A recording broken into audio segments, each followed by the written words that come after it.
What's up, guys, and welcome to The Married Life. My name is Joe. I'm Krissy. You are Krissy. I am. Krissy Lee Angelo. Now everyone knows your middle name. Come on. And we exist to help build stronger marriages, to create stronger families, to form stronger communities. You can find more resources at themarriedlife.org, where you can also donate to this ministry. You can read Krissy's blogs, because I wrote some, and there was like 2 people read them. So now I just make a different podcast called Pick a Fight. That's right, Pick a Fight. And that goes into what we're talking about today. Exactly, because we are talking about fighting today.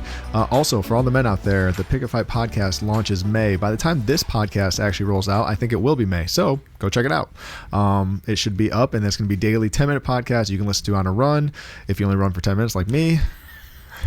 That's my gotta run. That's my gotta run. I don't even know if I could run for 10 minutes. I run to the stove in my car. Anyways, in the shower, making breakfast. It's just like a quick hitter and gives you some ideas for the day, you know, talking about. I think you didn't say quickie. It's a quickie. That's funny. You're funny. My boo's got jokes. That was 2 weeks ago. That was 2 weeks ago podcast when we talked about that. No, yeah, we only talk about sex once in a while. Yeah. Anyways, so we're going to jump into this. We're struggling today. I'm struggling. Words are hard. That's what she said. We're still in. What? That's what she said. You're rubbing off on me. Oh, that's what she said. We could do this all day. That's what she said. Oh, you're naughty. Guys, help us. Okay, so we're still in the Song of Solomon. So we're gonna talk about fighting today, and we're just laughing. So can't help it. We need to be serious. This is serious. Fight me. Fight. Punch me. What if that's how we start off? You just sucker punched me. Just knocked me out. Got a weak jaw. And that's how you do it. Yep. Okay, so but this is how we're gonna set it up. Okay. Have you ever watched boxing or like UFC fighting? Like it's a dude versus a dude. I know I saw that. You wrote bowling. I did. You wrote bowling in the I struggled. notes. I was reading my notes. I'm like, why did I write bowling? All right, I worked at It's a very intense sport. Have you ever watched bowling? It's very physical. Yeah. If you watch the right bowling, they're throwing the balls at each other. It's super fun to watch. Anyways, it was supposed to say boxing. So boxing or UFC. It is opponent versus opponent, and that's they're coming in, right? They're there to win. Someone's going to walk home with the belt. Someone's going to walk home with the prize money. Someone's going to walk home the champ. That's what you want. Mm-hmm. Now, so many times we think of the same thing in marriage. Yeah. That I'm going to win and I'm going to be the champ and I'm going to hold the belt and Krissy's going to be on the ground bleeding, you know? Mm-hmm. Or vice versa, where Krissy's like, no, I'm going to whoop his butt and I'm going to, you know, make him tap out, choke him to death, which Sometimes you feel like it. Yeah, well, of course. I'm not saying we don't feel like this. I'm saying how we don't do it. Right. That's what the whole point is. Like these are real things. But okay, so I want to transition from bowling or boxing, boxing and UFC fighting to WWE. Okay, it's wrestling. And what we have to get the mentality of is being tag team wrestlers. Like we are a team. You want to just wrestle me, though. I do want to wrestle you, girl. I'm going to wrestle you. I see where this is going. I'm going to pin you, too. Yeah. Why'd you have to look at me like that?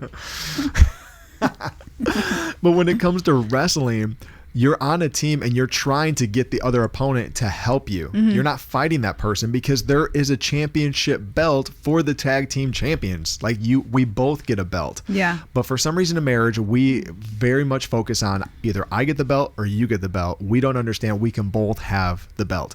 So today we're going to find out how we can actually fight together because marriage is what you are fighting for. Yeah. Okay. It is the championship belt. Mm-hmm. If your marriage succeeds, you win. You both win. You both win. Yep. And not just you both, your kids win. Yeah. Your grandkids win. Your legacy wins. That's it.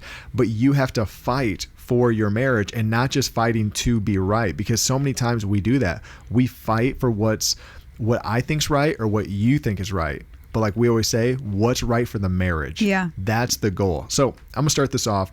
Song of Solomon, chapter 5, verse 2. It says, I slept, but my heart was awake. This is the Shunammite woman, by the way. I slept, but my heart was awake. A sound. My beloved is knocking.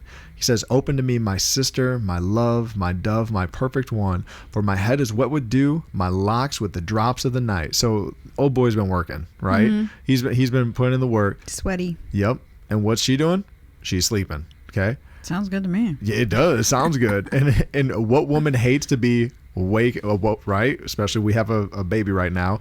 You hate it when he wakes you up. Yep. Imagine it's me waking you up, and I'm all sweaty and nasty. I'm like, hey, daddy's home. That. Yeah, why you gotta say it like that? I didn't. That's what the Bible says. Daddy. Solomon says, listen, if you go back to the original Greek and Hebrew. Would you stop it? The translation's daddy's home. So. So she says, I had to put on my garment, right? Like, oh gosh, my robe's not on, my slippers aren't on, like it's cold, right? What ladies out there, like you don't want to get getting out of bed. Exactly. I literally wore my robe to bed last night. I was so cold. Gosh, it was so sexy. She said, how could I put it on? I had bathed my feet. How could I soil them? So like, again, she's thinking like, he's in the mood, she's not in the mood. Yeah. And that's where we're at right here. Yeah. Which, how many times does that start a fight? Absolutely. I'm tired every night. Me too. I just fight through it. I take a pre-workout. Oh my gosh. But that is one thing that starts fights. Yep. You want sex. I want to sleep. But in reality, both are being selfish. If that becomes a fight, both of you are being selfish. Yep. And fights just happen when you don't get what you want. Listen, I have a 3-year-old. Well, she's 4 now. Her birthday was 25th. Yep. I don't even know what date it is. And she gets in trouble when she throws a tantrum for not getting what she wants. And this happens often. But how many times do we as adults do the exact same thing? We literally will fight with our spouse when we don't get our way. And we'll fight and we'll push and we'll poke and we'll do all the things if we don't get our way. But it makes us no different than a 3-year-old throwing a tantrum. That's so true. And so James 4 says, you desire and you do not have.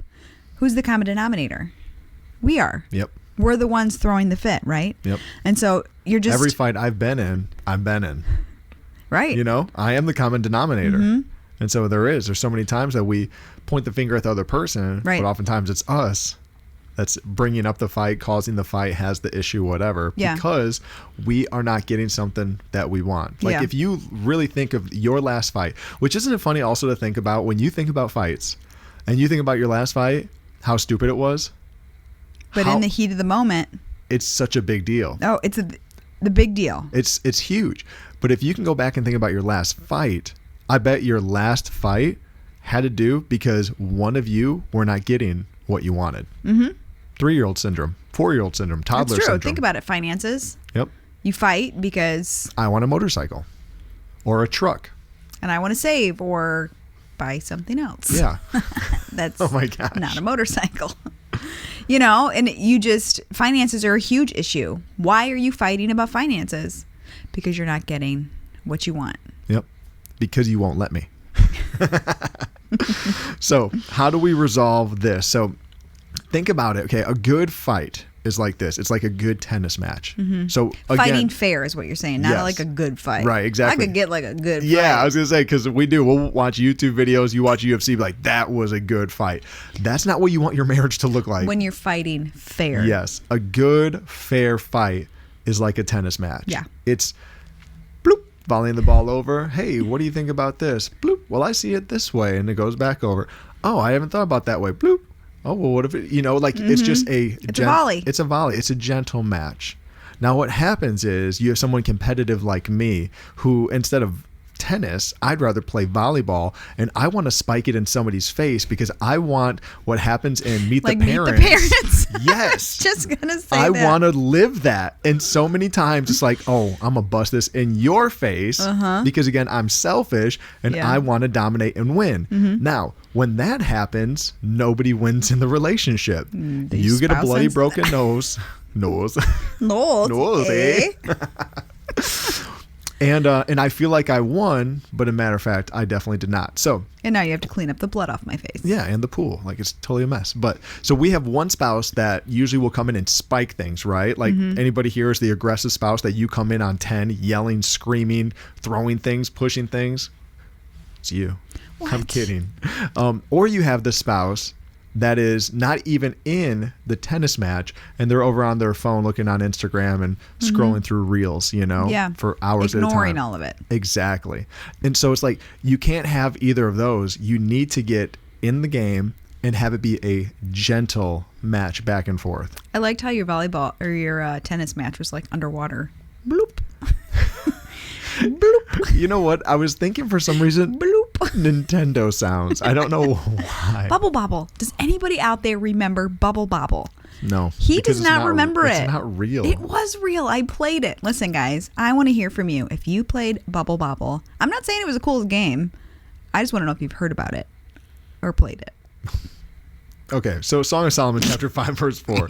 My beloved put his hand to the latch, and my heart was thrilled within me.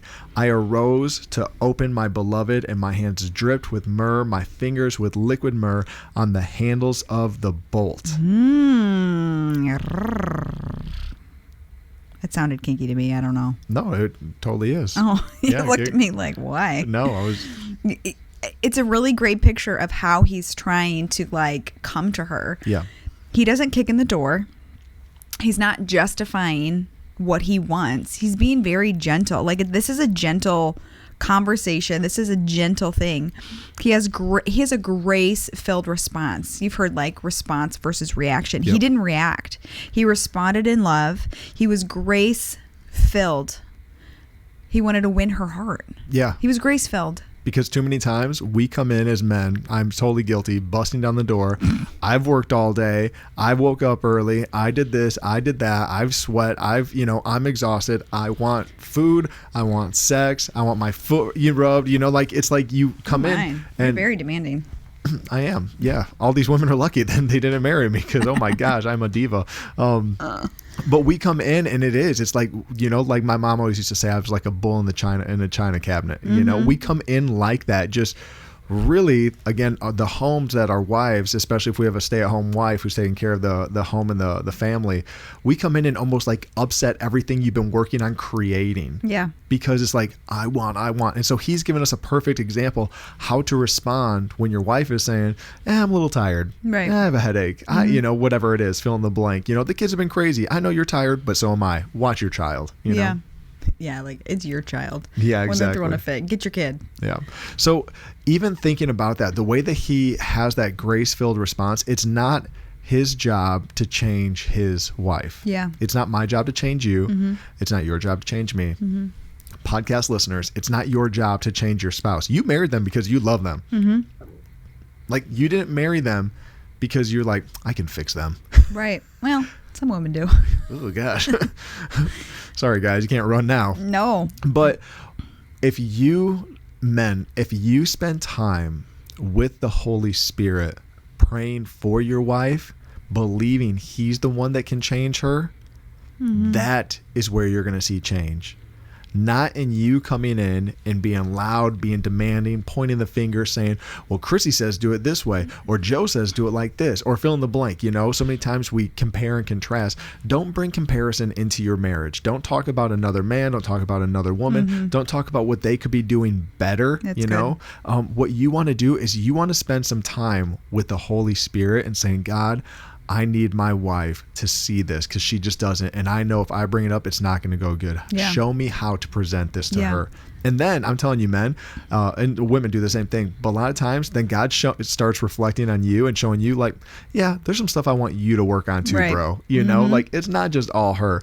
And I'm telling you what, then when you see what you need to work on, she sees you working on that. And it begins to change her. Right. So many times it's not even about the other one changing. It's about us changing.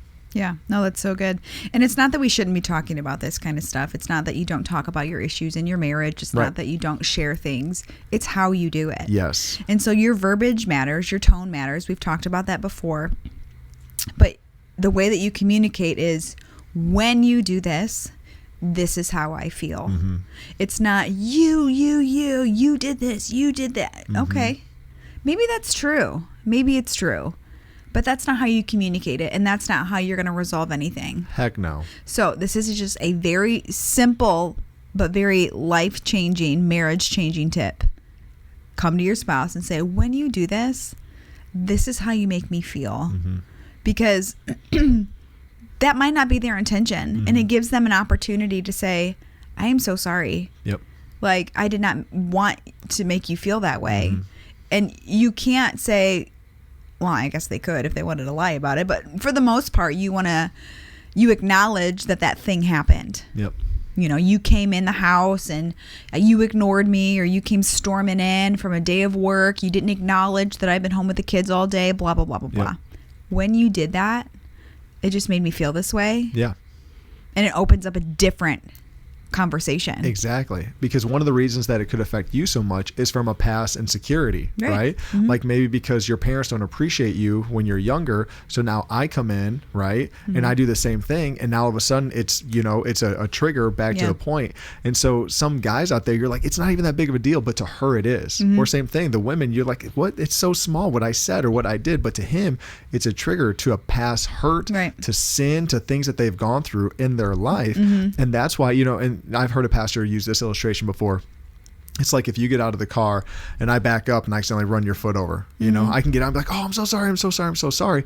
That doesn't take the pain away. Right. I still caused pain, even though it was unintentional and I didn't mean to do it. Right. But I still need to express, I am sorry. I should not, or, you know, like I don't want to, because so many times we do that where we're like, well, hey, Krissy, this is why you shouldn't be hurting right now, because it was an accident. You were behind the car. You shouldn't have been behind the car. Right. Why was your toe even by the wheel? You know, we start pulling out these facts. Facts don't fix feelings. Facts don't fix feelings. It's good. Apologies do. That's so good. Listening fixes feelings. And too many times, especially us as men, I'm 100% guilty of this. I'm a way better podcaster, communicator than I am, you know, husband, dad, you know, like I get so much of this wrong because this is one of the things I do wrong so often is I try to fix things instead of hearing your feelings. But that's where we have to get as husbands, as wives, of hearing what they're going through. That's really good. And then even asking, right? Like when you say that, like, why do you feel that way? Like, don't put up a wall when she says, when you blank, I feel blank.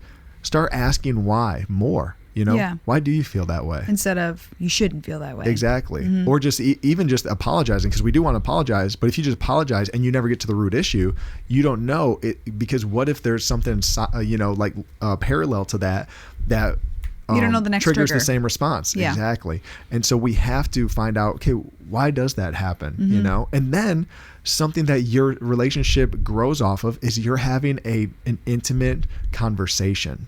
When you're asking, why do you feel that way when I say that? No, that's really good. In Song of Solomon 5:9, it talks about honesty not being the best policy. And so just like we're talking about with your feelings, you don't need to just your feelings. You know what I'm saying? Like you need to say the right things, and like sometimes people need to, like we have the 24-hour rule. If I need to take some time and I don't want to talk about something in that moment, that's okay. And that's okay for you too. But, and you don't have to have a 24-hour rule, but you need to come up with something where you do need, the person who needs the time does need to be the one to come back and initiate it, to come up with the right words.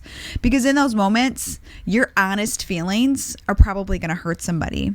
And love keeps a record of no wrong. And so when you're in these heated moments, and I understand that there are like heated arguments, you cannot react in those times because you're going to say things and you have to tell you love your spouse. Tell yourself, I love my spouse.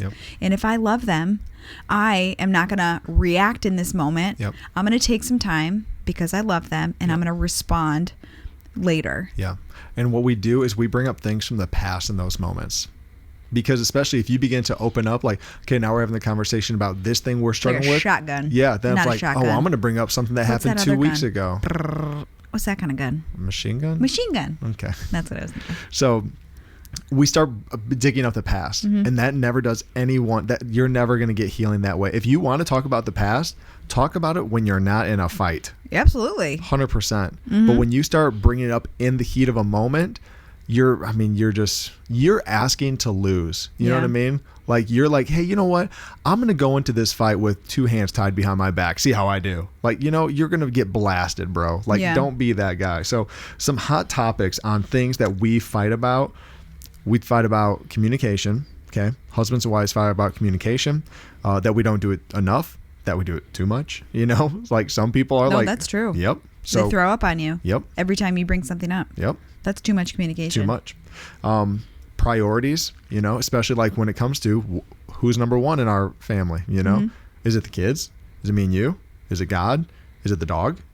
Some people, your dog is priority number one. It's true. What are the priorities even when it comes to, again, like events that are happening, with the kids and et cetera, et cetera. Yep. Calendar. We fight about money. We fight about sex. We fight about the kids, especially when you have a baby, right? It's your turn to get the baby. Your turn. Exactly.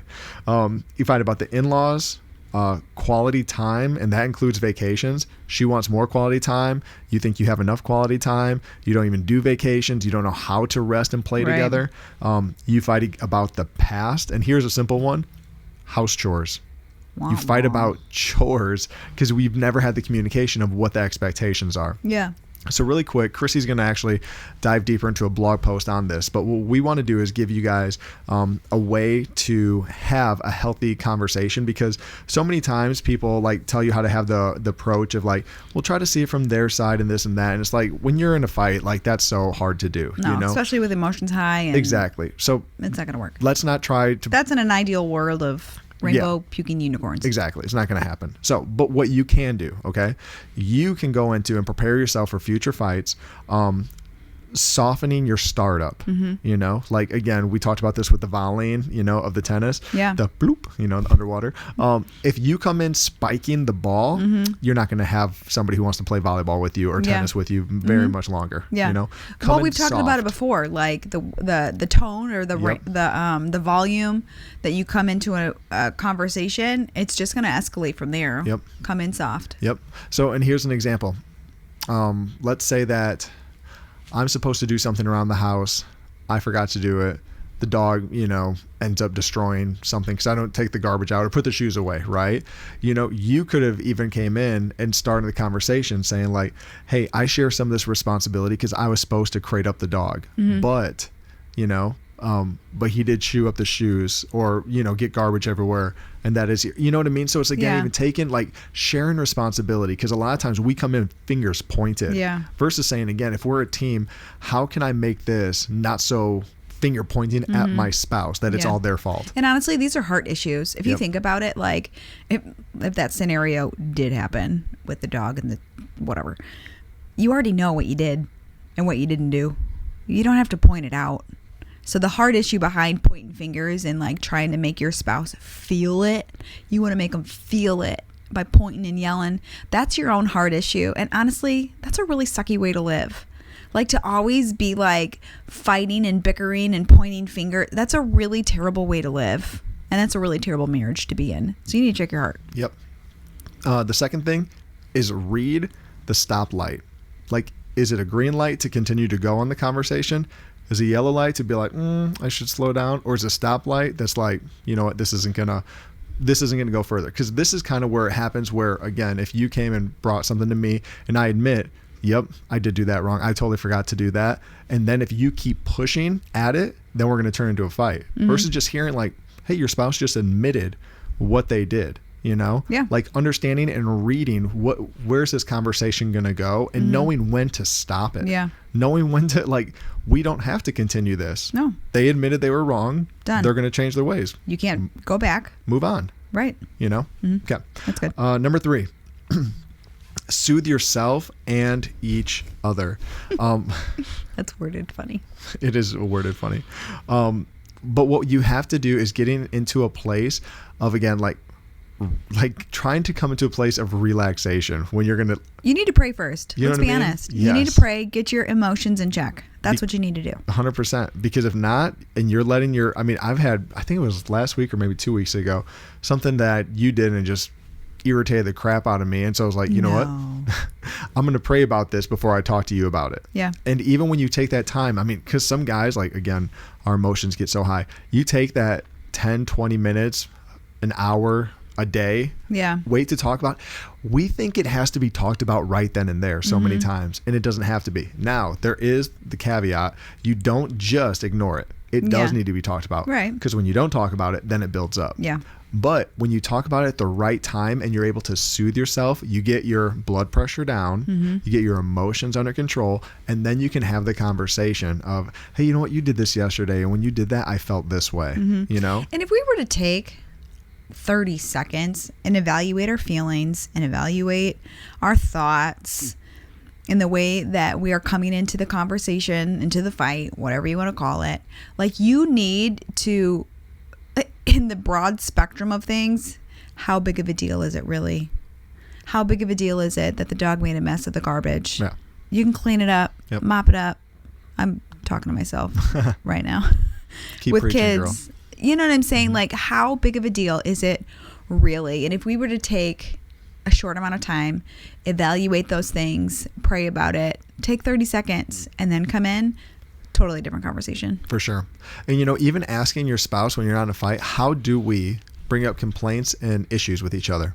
How do we do that? Yeah. Because then you're prepared to go in to have a smooth conversation, because you're not just doing it at the wrong time. Yeah. And then also we have to, this number 4, like, learning how to compromise. Yeah. Again, because this isn't saying that you win or I win. This is how the marriage wins. And we have to see what is right for the marriage. But too many times we think if we compromise, then I'm losing what I want.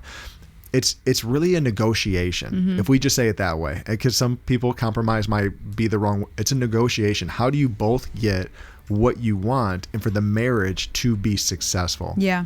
No, that's really good. Cool. So Krissy's going to go on to these more and break that down in the pod or the blog, but we're over time anyway. So I know. Go figure. I'm Joe. I'm Krissy. And this is The Married Life. So glad you guys were able to join us, where we exist to help build stronger marriages, to create stronger families, to form stronger communities. You can visit us at themarriedlife.org for Krissy's blogs, coaching, more video, more content, and then also where you can give to the ministry so we can continue to do this and bless other families. Yep. All right. We'll see you guys next time. Bye-bye.